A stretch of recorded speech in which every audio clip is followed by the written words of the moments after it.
Hi hello ನಮಸ್ಕಾರ. ನಾನು ನಿಮ್ಮ ಮಂಜುನಾಥ್ ಎಸ್ ಕದಂ. ನೀವು ನೋಡ್ತಾ ಇದ್ದೀರಾ ಕದಂ ಫಸ್ಟ್ ನ್ಯೂಸ್. ಇವತ್ತು ನಾನು ಬಿಗ್ ಬಾಸ್ ಬಗ್ಗೆ ಮಾತಾಡ್ಲೇಬೇಕು.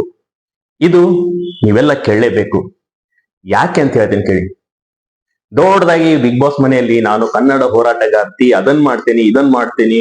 ತಾಕತ್ ಅಂದ್ರೆ ಅಶ್ವಿನಿ, ಅಶ್ವಿನಿ ಅಂದ್ರೆ ತಾಕತ್ತು. ಅಶ್ವಿನಿ ಗೌಡ, ಅಶ್ವಿನ ಗೌಡ ಅಲಿಯಾಸ್ ಗಯ್ಯಾಳಿ ಗೌಡ. ಏನ್ರಿ ಇದು ಬಿಗ್ ಬಾಸ್ ಅಲ್ಲಿ ಯಾಕೆ ಹೆಂಗ್ ಸಿಂಗ್ ಮಾಡ್ತಾ ಇದ್ದಾಳೆ? ನಿಜಕ್ಕೂ ಇವರು ಕನ್ನಡ ಪರ ಹೋರಾಟಗಾರ್ತಿನ? ನಿನ್ನೆ ಎಪಿಸೋಡ್ ನೋಡಿದ್ರೆ ಖಂಡಿತ ಎಂತವ್ರಿಗೂ ಬೇಜಾರಾಗ್ಬಿಡುತ್ತೆ. ತಿಳಿದವ್ರೆ ಈ ತಪ್ಪು ಮಾಡ್ತಾ ಇದ್ರೆ ಚಿಕ್ಕವ್ರು ಇನ್ನೇನ್ ಮಾಡ್ಬೇಕು? ಯಾಕೆ ಈ ಅಶ್ವಿನಿ ಗೌಡ ಪದೇ ಪದೇ ರಕ್ಷಿತಾ ಮೇಲೆ ಹೋಗಿ ಜಗಳಕ್ಕೆ ನಿಲ್ಲೋದು? ಅವಳನ್ನ ಒಟ್ನಲ್ಲಿ ಟಾರ್ಗೆಟ್ ಮಾಡ್ತಾ ಇದ್ದಾಳೆ. ನೀವು ಅಬ್ಸರ್ವ್ ಮಾಡಿ, ಬಂದಾಗಿಂದ ರಕ್ಷಿತಾ ಮೇಲೆ ಟಾರ್ಗೆಟ್ ಮಾಡ್ತಾ ಇರುವ ಏಕೈಕ ವ್ಯಕ್ತಿ ಅಂದ್ರೆ ಅದು ಅಶ್ವಿನಿ ಗೌಡ, ಅದ್ರ ಜೊತೆ ಸೇರಿರೋದಂತ ಈಗ ರಾಶಿಕಾ, ಜೊತೆಗೆ ಹರೀಶ. ಇವರೆಲ್ಲರೂ ಆ ಸಣ್ಣ ಹುಡುಗಿ ಏನ್ ಮಾಡ್ತಾ ಇದೆ ಇವ್ರಿಗೆ? ಇವ್ರದ್ದು ತಾಕತ್ತು ಗತ್ತು ಏನ್ ಅನ್ನೋದು ಇಡೀ ಕರ್ನಾಟಕ ನೋಡ್ತಾ ಇದೆ. ಇವಳು ಕನ್ನಡ ಪರ ಹೋರಾಟಗಾರ್ತಿ, ದೊಡ್ಡದಾಗಿ ಹೆಣ್ಣು ಮಕ್ಕಳ ಪರ ನಿಲ್ತೀನಿ. ಎಲ್ಲಿ ನಿಂತ್ಕೊಂಡ್ಲು? ಮಾನ ಮರ್ಯಾದೆ ಹರಾಜಾಕಿದ್ದರಿ ಸಣ್ಣ ಹುಡುಗಿದು. ಅಬ್ಸರ್ವ್ ಮಾಡಿ, ನಿನ್ನೆ ಯಾವುದೇ ಟಾಸ್ಕ್ ಇದ್ದಿದ್ದಿಲ್ಲ, ಗೇಮ್ ಇದ್ದಿರ್ಲಿಲ್ಲ. ಆದ್ರೆ ಅವರ ಬಗ್ಗೆ ಹೇಳಿ ಯಾರು ಅರ್ಹರಲ್ಲ ಈ ಮನೆಯಲ್ಲಿ ಇರಕ್ಕೆ ಅಂತ ಹೇಳಿ ಒಂದು ಕಪ್ಪು ಮಸೆ ಬೆಳಿಬೇಕಾಗಿತ್ತು. ಆದ್ರೆ ಈ ಕಪ್ಪು ಮಸೆಯನ್ನ ಬಳಿಬೇಕಾದ್ರೆ ಅಶ್ವಿನಿ ಗೌಡ ಅವ್ರನ್ನ ರಕ್ಷಿತಾ ಕರೀತಾಳೆ. ಅವ್ರ ಬಗ್ಗೆ ಅವಳು ಹೇಳ್ತಾಳೆ, ಈ ರೀತಿ ಬೇರೆ ಬೇರೆ ವ್ಯಕ್ತಿಗಳನ್ನ ಮ್ಯಾನಿಪುಲೇಟ್ ಮಾಡ್ಕೊಂಡು ಇಲ್ಲಿ ಬಿಗ್ ಬಾಸ್ ಮನೆಯಲ್ಲಿ ಇರೋದು ಅಶ್ವಿನಿ ಗೌಡ ಅವರ ಮಾಡ್ತಾ ಇದ್ದಾರೆ. ಒಂದು ಮರ್ಯಾದೆ, ದೊಡ್ಡವರು ಚಿಕ್ಕವರನ್ನು ಮರ್ಯಾದೆ ಗೊತ್ತಿಲ್ಲ ಅಂತ ಎಲ್ಲ ಹೇಳ್ತಾಳೆ. ಓಕೆ ಸರಿ.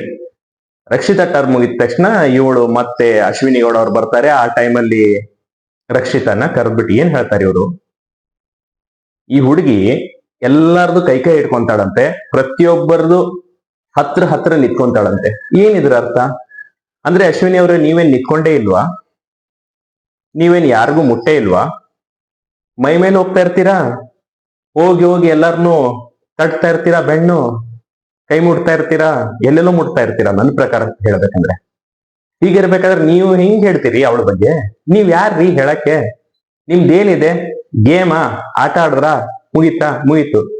ಅವ್ರ ಕ್ಯಾರೆಕ್ಟರ್ ಬಗ್ಗೆ ಮಾತಾಡಕ್ ನಿಮ್ಗೆ ಏನ್ ಅರ್ಹತೆ ಇದೆ? ನಿಮ್ ಕ್ಯಾರೆಕ್ಟರ್ ಫಸ್ಟ್ ನೋಡ್ಕೊಳ್ರಿ. ನಿಮ್ಗೇನಿದೆ ಕ್ಯಾರೆಕ್ಟರ್? ಹಿಂಗೆ ಹೇಳ್ತೇನೆ ನಾನು. ಏನಿದು 30-40 ವರ್ಷದೊಳಗೆ 100 ಸಿನಿಮಾ ಮಾಡಿದೀನಿ.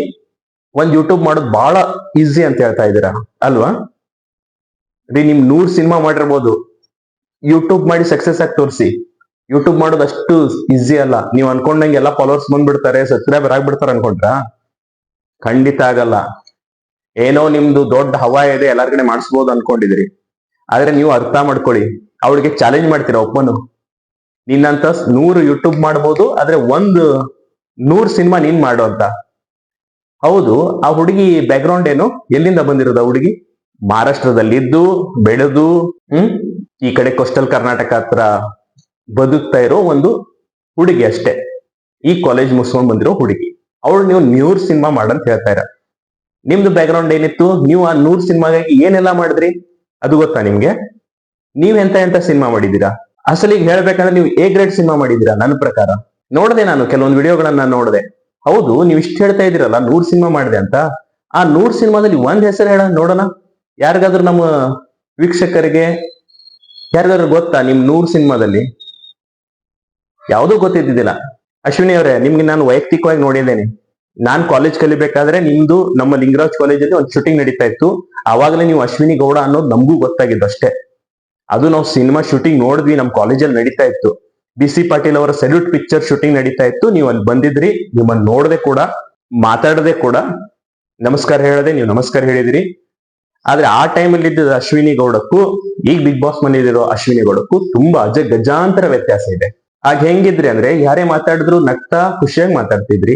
ಈಗ ನೀವ್ ಹೆಂಗಿದ್ದೀರಿ ಅಂದ್ರೆ ನಿಮ್ಮ ಏಜ್ಗೂ, ನಿಮ್ಮ ಅರ್ಧದಷ್ಟು ಏಜ್ಗೂ, ನಿಮ್ಮ ಅನುಭವಕ್ಕೂ ಆ ಹುಡುಗಿಯ ಅನುಭವಕ್ಕೂ ಎಷ್ಟು ವ್ಯತ್ಯಾಸ ಇದೆ.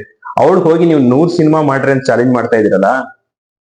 ಆದ್ರೆ ನಿಮ್ಗೆ ಗೊತ್ತಿರ್ಲಿ, ನೀವು 100 ಸಿನಿಮಾ ಮಾಡಿಯೂ ಇಲ್ಲಿ ಜನರ ಕೆಳಗಡೆನೆ ಇದೀರಿ ನೀವು. ಆದ್ರೆ ಆಕೆ ಒಂದ್ ಯೂಟ್ಯೂಬ್ ಚಾನಲ್ ಮಾಡಿ ಇಲ್ಲಿಗೆ ಹೋಗ್ಬಿಟ್ಟಿದ್ದಾಳೆ.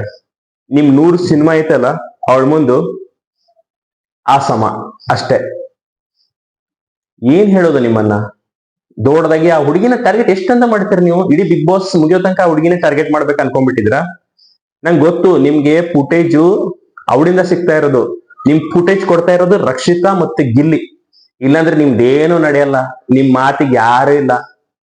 ಹೌದು, ಅಬ್ಸರ್ವ್ ಮಾಡಿ ನೋಡಿ ನೀವು. ನಿಮ್ ಜೊತೆ ಆ ಕಾಕ್ರೋಚ್ ಇದ್ದ ಎಲ್ಲಾ ತರ ಅಳ್ಳಾಡ್ಸ್ಕೊಂಡು ಈಗ ಸ್ವಲ್ಪ ದೂರ ಆಗಿದ್ದಾನೆ. ಮುಂಚೆ ಎಲ್ಲ ಅಶ್ವಿನಿ ಮೇಡಮ್ ಹೇಳಿದ್ದೆ ಕರೆಕ್ಟು, ಅವ್ರು ಮಾಡಿದ್ದೆ ಕರೆಕ್ಟು ಅಂತ ಹೇಳ್ತಿದ್ರು. ಈಗ ಸ್ವಲ್ಪ ಕಾಕ್ರೋಚ್ ಏನೋ ತಂದ್ ಯೂಸ್ ಮಾಡ್ತಾ ಇದ್ದಾನೆ. ಇನ್ನು ಜಾನ್ವಿ ನಿಮ್ ಗ್ರೂಪ್ ಅಲ್ಲಿ ಇದ್ದಾಗ ಹೆಂಗಿದ್ಲು? ಬಾವಿಯಲ್ಲಿರೋ ಕುಳ ತರ ಇದ್ಲು. ನಿಮ್ ಗ್ರೂಪ್ ಬಿಟ್ಟು ಬಂದಾಗ ಏನಾಗಿದ್ದಾಳೆ ಜಾನ್ವಿ? ಉತ್ತಮ ಉತ್ತಮ ಉತ್ತಮ ಸಿಕ್ಕೇತ್ರಿ. ನಿಮ್ ಜೊತೆ ಇದ್ದಿದ್ರೆ ಅದನ್ನು ಸಿಕ್ತಿದ್ದಿಲ್ಲ. ಈಗ ನಿಜಕ್ಕೂ ಜಾನ್ವಿನ ಮುಂಚೆ ನೋಡಿದ್ದಕ್ಕೂ ಈಗ ಆ ಗ್ರೂಪ್ ಬಿಟ್ಟು ಬಂದು ಜಾನ್ವಿನ್ ನೋಡೋರ್ ಮನಸ್ಥಿತಿ ಬದಲಾಗಿದೆ. ಜಾನ್ವಿ ಆಟ ಇಷ್ಟ ಆಗ್ತಾ ಇದೆ, ಜಾನ್ವಿ ಮಾತು ಇಷ್ಟ ಆಗ್ತಾ ಇದೆ. ಆದ್ರೆ ನಿಮ್ ಗ್ರೂಪ್ ಹುಳಗಳು ಏನಿದಾವಲ್ಲ, ಕೋಳಿಗೆ ಎಷ್ಟೇ ಗೆಜ್ಜೆ ಕಟ್ಟಿ ತಿಪ್ಪೆ ಕರಿಬೇಡ ಅಂತ ಹೇಳಿದ್ರು ಮತ್ತೆ ಅದು ತಿಪ್ಪೆ ಕಡೆನೆ ಹೋಯ್ತಂತೆ. ಆ ರೀತಿ ಆಯ್ತು ನಿಮ್ ಪರಿಸ್ಥಿತಿ. ಅದರಲ್ಲೂ ಆ ರಾಶಿಕಾ, ಆ ರಿಷಾ ಅವರೆಲ್ಲ ನಿಮ್ ಗ್ರೂಪ್ ಸೇರ್ಕೊಂಡು ಈಗ ಎಷ್ಟು ಹಾಳಾಗಿದ್ದಾರೆ ಅಂದ್ರೆ, ಅವ್ರು ನೋಡ್ರೆ ನಿಮ್ ಜೊತೆ ವಿಲನ್ ಅನಿಸ್ತಾ ಇದಾರೆ. ಅವರು ನಿಮ್ ಗ್ರೂಪ್ ಜೊತೆ ಇದ್ದವರೆಲ್ಲ ನಮ್ಗೆ ವಿಲನ್ ತರ ಕಾಣ್ತಾರೆ. ಅದ್ರಲ್ಲೂ ನೀವು ನಮ್ಗೆ ವಿಲನ್ ಕಾಣ್ತಾ ಇದ್ರಿ. ಯಾಕಂದ್ರೆ ನೀವು ನೋಡಿ, ನೀವು ನಿಮ್ ಬಿಹೇವಿಯರ್ ಏನು, ಮಾತ್ ಹೆಂಗೆ, ಆ ಹುಡುಗಿ ಏನ್ರ ಮಾತಾಡ್ರೆ ಸಾಕು, ಏಯ್ ನೋಡ್ಕೊಂತೀನಿ, ಒಂದ್ ಮಾತಾಡಿದ್ರೆ ಅಂತೀರಾ. ಏನ್ ನೋಡ್ಕೊಂತೀರಾ? ನೀವು ಒಂದ್ ಹೆಣ್ಣಾಗಿ ಇನ್ನೊಂದ್ ಹೆಣ್ಣ ಬಗ್ಗೆ ಮಾತಾಡ್ಬೇಕಾಗಿತ್ತು. ನಿಮ್ ವಿಷಯಕ್ಕೆ ಬಂದಾಗ ಹೋಗ್ಲಿ ಬಿಡು, ದೊಡ್ಡ ವಿಷಯ ಮಾಡಬೇಡಿ ಅಂತೀರಿ ಒಂದ್ ಟೈಮಲ್ಲಿ. ಆ ಹುಡುಗಿ ಅಷ್ಟೆಲ್ಲಾ ಅವಮರ್ಯಾದೆ ಆಗಿದ್ರು ಕೂಡ ಸ್ಪೋರ್ಟ್ಸ್ ಅಲ್ಲಿ ಆಟ ಆಡ್ಬೇಕಾದ್ರೆ ಅವಾಗ ಒಂದು ಮಾತಾಡ್ಲಿಲ್ಲ ನೀವು. ಈಗ ಆ ಹುಡುಗಿಯ ಕ್ಯಾರೆಕ್ಟರ್ ಬಗ್ಗೆ ಮಾತಾಡ್ತೀರಿ. ಈ 25ನೇ ಏಜ್ಗೆ ಹೋಗಿ ನೀ ಕಡಿಮೆ ಮಾಡ್ಕೋ, ಅವ್ರವ್ರ ಕಡೆ ಮಾತಾಡೋದಂತ ನಿಮ್ ಹೊಟ್ಟೆ ಉರಿರಿ. ನಿಜ ಹೇಳ್ಬೇಕಂದ್ರೆ ನಿಮ್ ಹೊಟ್ಟೆ ಉರಿ. ಯಾಕಂದ್ರೆ ಆ ಹುಡುಗಿ ಬೆಳೀತಾ ಇದೆ, ನಿಮ್ಗೆ ಇದಿಲ್ಲ, ತಾಕತ್ತಿಲ್ಲ. ಅದಕ್ಕೆ ನೀವು ಮಾಡ್ತಾ ಇರೋದು ಇಷ್ಟೇ, ನಿಮ್ ಕಡೆ ಆಗೋದು ಇಷ್ಟೇ. ನೀವೇನ್ ಅನ್ಕೊಂಡ್ಬಿಟ್ಟಿದ್ರೆ ಜಗಳ ಮಾಡ್ಕೊಂಡು ದೊಡ್ಡದಾಗಿ ಎಲ್ಲರ ಮೇಲೆ ಗೂಬೆ ಕೂರಿಸಿ ಇಲ್ಲ ಸಲ್ಲದ ಅಪವಾದ. ಕಿಚ್ಚ ಬಂದಾಗ ವಾರದ ಕತೆ ಜೊತೆಯಲ್ಲೂ ನೀವು ಅದನ್ನೇ ಹೇಳಿದ್ರಿ. ಅವಳು ಚಪ್ಲಿ ತೋರಿಸಿದ್ನಂತೆ, ಒಂದಲ್ಲ 2 ಬಾರಿ, ಎಷ್ಟು 3 ಬಾರಿ ತೋರಿಸ್ತಾರಂತೆ. ಆಮೇಲೆ ಎಷ್ಟು ಮಿಸ್ಗೈಡ್ ಮಾಡ್ತೀರಾ ಗೊತ್ತಾ ಜನಕ್ಕೆ? ಕಲಾವಿದರಿಗೆ ಅಸಹ್ಯವಾಗಿ ಮಾತಾಡದಂತ. ಆ ಯಾವ ಸಂದರ್ಭದಲ್ಲಿ ಮಾತಾಡಿದ್ಲು, ಅವಳು ಎದಕ್ ಮಾತಾಡಿದ್ಲು ಅದ್ ನಿಮ್ಗೆ ಗೊತ್ತಾ? ಗೊತ್ತಿಲ್ಲ. ಸುಮ್ನೆ ಕಲಾವಿದರ ಬಗ್ಗೆ ಮಾತಾಡಿದ್ಲು ಅಂತ ಹೇಳ್ತೀರಿ. ಎಲ್ ಮಾತಾಡಿದ್ಲು ಅವಳು? ಏನ್ ಮಾತಾಡಿದ್ಲು? ಈ ಡ್ರಾಮಾ ಗೀಮಾ ಎಲ್ಲ, ಸೀರಿಯಲ್ ಡ್ರಾಮಾ, ಸಿನಿಮಾ ಡ್ರಾಮಾ ಎಲ್ಲ ಮನೆಗ್ ಪಕ್ಕಕ್ಕಿಟ್ಟು ಬಾ, ಏನಿದೆ ಅಸಲಿ ಅಶ್ವಿನಿ ಜೊತೆ ಆಟ ಆಡ್ರಿ ಅಂತ ಹೇಳಿದಾಳೆ. ಅದನ್ನ ನೀವು ಕಲಾವಿದರಿಗೆ ಕೆಟ್ಟದಾಗಿ ಮಾತಾಡ್ತಾಳೆ ಅಂದ್ರೆ ಅವಳ ಬಗ್ಗೆ ಕೆಟ್ಟ ಒಪಿನಿಯನ್ ಜನರಲ್ಲಿ ಫಿಕ್ಸ್ ಮಾಡ್ತಾ ಇದೀರಿ ನೀವು. ಯಾಕಂದ್ರೆ ನಿಮ್ಗೆ ಗೊತ್ತು ಅವಳ ಬಗ್ಗೆ, ನಿಮ್ ಆಚೆ ಒಂದು ಭ್ರಮಾಲೋಕದಲ್ಲಿ ಇದೀರಿ. ಯಾಕಂದ್ರೆ ನಿಮ್ ಟೀಮ್ ಇಟ್ಕೊಂಡ್ ಬಂದಿರಾ. ನಿಮ್ಗೆಲ್ಲಾರು ಓಟ್ ಹಾಕ್ಬೇಕು, ಎಲ್ಲ ಅಲ್ಲೆಲ್ಲ ಟೀಮ್ ಇಟ್ಟಿರ್ಬೇಕು ನೀವು. ನನ್ನ ಅನ್ಸಿದ ಮಟ್ಟಿಗೆ ನೀವು ಇನ್ನೂ ಉಳಿತಾ ಇದ್ದೀರಾ, ನಿಮ್ ಬಗ್ಗೆ ಏನೋ ಇದು ಆಗ್ತಾ ಇಲ್ಲ ಅಂದ್ರೆ ಗ್ಯಾರಂಟಿ ನಿಮ್ ಟೀಮ್ ಇಟ್ಟಿದ್ರಿ, ನಿಮ್ ಸಪೋರ್ಟ್ ಮಾಡ್ತಾ ಇದಾರೆ. ಓಕೆ, ಆದ್ರೆ ನಾನಿಲ್ಲಿ ಹೇಳ್ತೀನಿ, ಈ ಹೆಂಗ್ಸನ್ನ ಯಾರಾದ್ರೂ ಕನ್ನಡ ಹೋರಾಟಗಾರ್ತಿ ಅಂತ ಸಂಘಟನೆಯಲ್ಲಿ ಇಟ್ಕೊಂಡ್ರೆ ದಯವಿಟ್ಟು ನಿಮ್ ಸಂಘಟನೆಗೆ ಕೆಟ್ಟ ಹೆಸರು. ಈಕೆ ಕನ್ನಡ ಹೋರಾಟಗಾರ್ತಿ ಅಲ್ಲ, ಕೇವಲ ಬಿಲ್ಡಪ್ ರಾಣಿ ಅಷ್ಟೇ. ಅದನ್ ಬಿಟ್ರೆ ನಾನು ನಿಲ್ತೇನಿ, ನಾನೇನ್ ಮಾಡಿದ್ದೀನಿ, 100 ಸಿನಿಮಾ ಮಾಡಿದ್ದೀನಿ. ಆ 100 ಸಿನಿಮಾ ಮಾಡಿರ್ಬೋದು, ಒಂದು ಸಿನಿಮಾ ನಿಮ್ ನೆನಪಿರುವಂತದ್ದು ಯಾವ್ದ್ರ ಹೇಳ್ರಿ? ಎಂತ ಮಹಾ ನಾಯಕರು 100 ಸಿನಿಮಾ ಮಾಡಿದ್ದಾರೆ. ಅವ್ರ ಪ್ರತಿಯೊಂದು ಹೆಸರುಗಳು ಈಗಲೂ ಎಲ್ಲರ ಬಾಯಲ್ಲಿದ್ದಾವೆ. ನಿಮ್ದು ಯಾವ ಸಿನಿಮಾ ಜನಕ್ಕೆ ಗೊತ್ತಿದೆ ಹೇಳ್ರಿ? ಯಾವ್ದಾದ್ರು ಒಂದ್ ಹಿಟ್ ಪಿಕ್ಚರ್ ತೋರಿಸಿ. ಎಲ್ಲಾ ನಿಮ್ ಪಿಕ್ಚರ್ ಅಟ್ಟರ್ ಫ್ಲಾಪ್ ಪಿಕ್ಚರ್ಗಳು ನೀವು ಕೊಟ್ಟಿರೋದು. ಅದು ಎ ಗ್ರೇಡ್ ಮೂವಿಗಳು. ಅಶ್ಲೀಲತೆ ನಿಮ್ಮ ಪಿಕ್ಚರ್ ಅಲ್ಲಿ ತುಂಬಿ ತುಳುಕ್ತಾ ಇತ್ತು. ನಿಮ್ಮ ಡಾನ್ಸ್ ಅಲ್ಲಿ ಅಶ್ಲೀಲತೆ ಇತ್ತು. ಅದು ಅಶ್ಲೀಲತೆ ಅಲ್ವಾ? ಈ ಹುಡುಗಿ ಪಾಪ ಏನೋ ಎಲ್ಲರಿಗೂ ಅಣ್ಣ ತಮ್ಮ ಅಂತ ಬದುಕ್ತಾ ಇದ್ದಾಳೆ ಅಷ್ಟೇ. ನಮ್ಗೆ ಇಲ್ಲಿ ಅವಳು ಮಂಗಳೂರು ಸೈಡು, ತುಳು ಸೈಡು, ಆ ಕಡೆ ಸೈಡು, ಈ ಕಡೆ ಸೈಡು ನಮ್ಗೆ ಏನಿಲ್ಲ. ನಾವು ಯಾರು ಚೆನ್ನಾಗಿ ಆಡ್ತಾ ಇದಾರೆ ಆ ಸೈಡು ಅಷ್ಟೇ. ಹೌದು, ನಾವು ಉತ್ತರ ಕರ್ನಾಟಕದವರು. ನಾವು ಸಪೋರ್ಟ್ ಯಾರು ಮಾಡ್ತೀವಿ? ಎಲ್ಲಿ ಚೆನ್ನಾಗಿ ಆಟ ಆಡ್ತಾ ಇದಾರೆ ಸಪೋರ್ಟ್ ಮಾಡ್ತೀವಿ. ಲಾಸ್ಟ್ ಟೈಮು ಧನರಾಜು, ಹನುಮಂತ್ ಇದ್ರು, ಸಪೋರ್ಟ್ ಮಾಡ್ಲಿಲ್ವಾ? ಎಂತ ಸ್ನೇಹ ಆಯ್ತು ರೀ ಅದು. ಆ ಸ್ನೇಹ ಈ ಟೈಮಲ್ಲಿ ಎಲ್ಲಿ ಕಂಡು ಬರ್ತಾ ಇದೆ? ಆ ಸ್ನೇಹಿತರನ್ನ ನಾನು ನಿಜವಾಗಿ ಮಿಸ್ ಮಾಡ್ಕೋಬೇಕು. ಇಡೀ ಬಿಗ್ ಬಾಸ್ ಅಲ್ಲಿ ಕಾಮಿಡಿ, ಮಜಾ, ತಮಾಷೆ ಅಂತ ಕೊಟ್ಟಿರೋದು ಅವಾಗ ಹನುಮಂತ ಮತ್ತೆ ಧನರಾಜು. ಎಷ್ಟೆಲ್ಲ ಫನ್ ಇದ್ರು, ಎಷ್ಟೆಲ್ಲ ಸಾಂಗ್ ಆಡ್ತಾ ಇದ್ರು. ಈಗಲೂ ಮಾಡೂ ಇದ್ದಾರೆ, ಸಾಂಗ್ ಅಪರೂಪಕ್ಕೆ ಹಾಡ್ತಾ ಇದ್ದಾರೆ. ಆದ್ರೆ ಆಗ ಪ್ರತಿ ಕ್ಷಣಕ್ಕೂ ಹನುಮಂತ ಹಾಡು ಹಾಡ್ತಾ ಇದ್ರು, ನಗಿಸ್ತಿದ್ರು.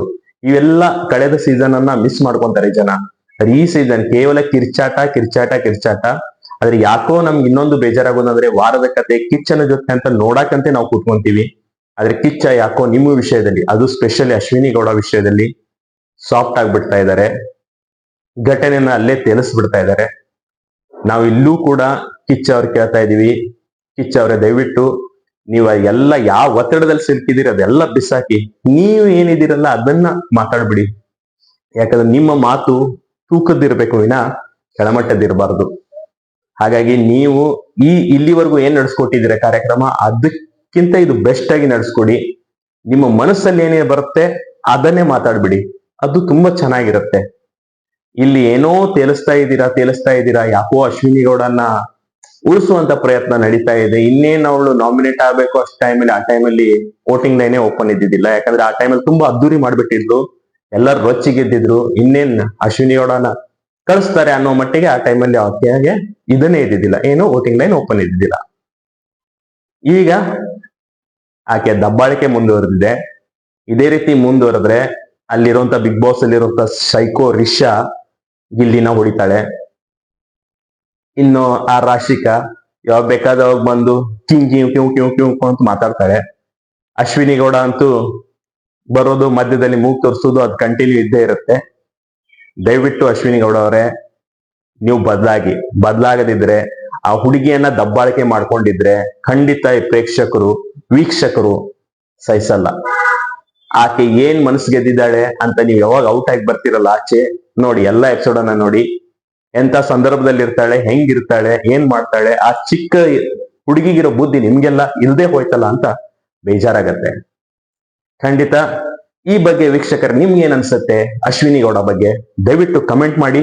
ಉಗಿಬೇಕಾ ಉಗಿರಿ. ನನ್ ಮಾತು ನಿಮ್ಗೆ ಲೈಕ್ ಆಯ್ತಾ ಲೈಕ್ ಮಾಡಿ.